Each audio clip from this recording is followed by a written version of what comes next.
Margo's under pressure, so I'll talk to her now. Margo, good morning. I'm so sorry. You had to visit Neil. Ballincollig graveyard. Was it yesterday for Mother's Day? Yeah, yesterday for Mother's Day at about 12:15.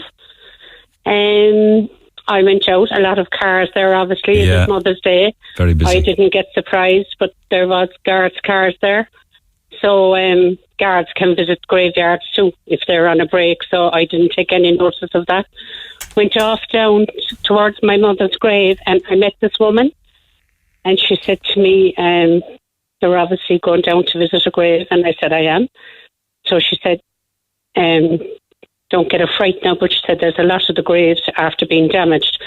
So that was me done. I lost it.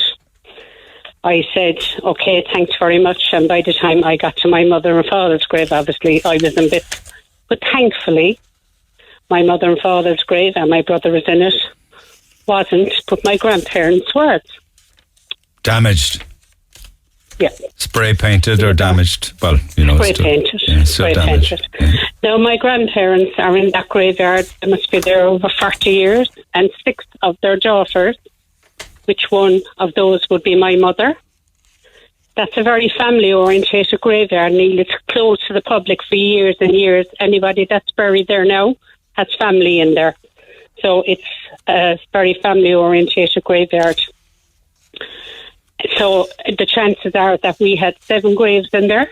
Yeah. So it was my grandparents' grave got done. I know. And it's very, very upsetting. I know. Of course it is. There was a grave there that there was only someone buried there last week. And the headstone was completely smashed. You see, I'm only seeing the photographs of them. You saw it in real life, you know. I was smoking for the rest of the day. And did you see others then? What? Mother's Day went out the window. It was just total. It's heartbreaking, Neil. Heartbreaking. Yeah, in your grave.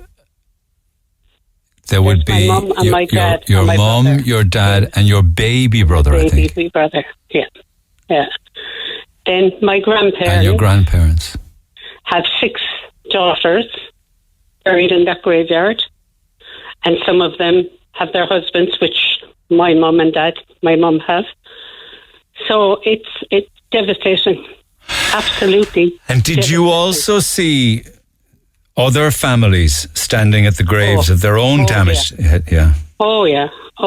And people crying. People lost for words. People walking around like zombies saying, why? Why damage? Why do this to the dead?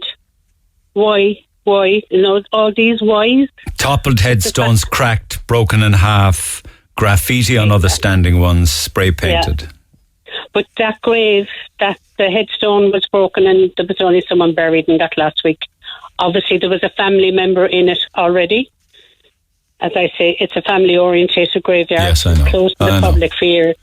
So someone only went into that grave last week and the headstone was just completely shattered. Completely shattered in pieces.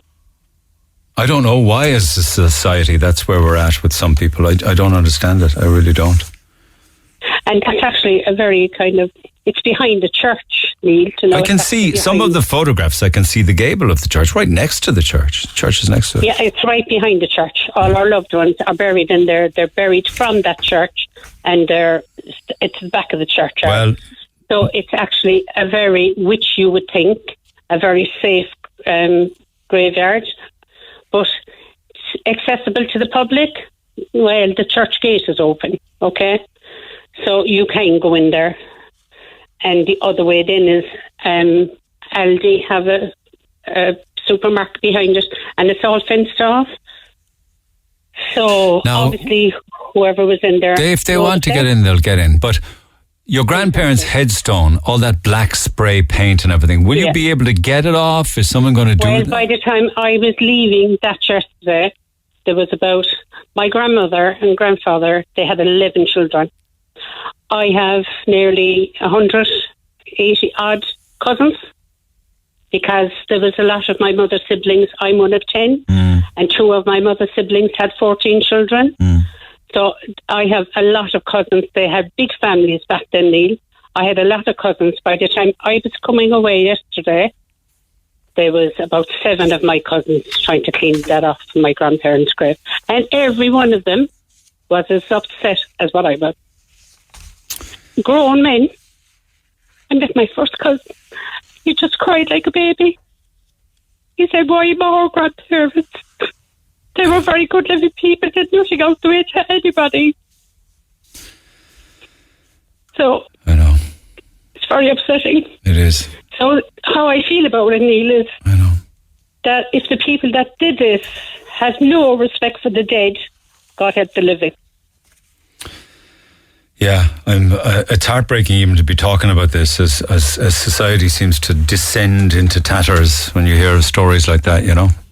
And we're in the middle of the worst pandemic and of our no life. day of the year is a good day to be visiting a grave to see damage. But on Mother's Day of all of the days, when the graves, it was so busy. I mean, it was in St. Michael's and it was just so busy everywhere you go. Normally, you'd see very few people, but yesterday, so I can only imagine. Obviously, what happened yesterday, if people were going earlier than what I was, everybody was sending out texts to all their loved ones and cousins and neighbours and everybody, and by the time I got there at 12:15, the place was just, I couldn't get parking. Yeah, so many tears for all the wrong reasons. Oh my God, all over again, exactly. Yeah. All over again, yeah.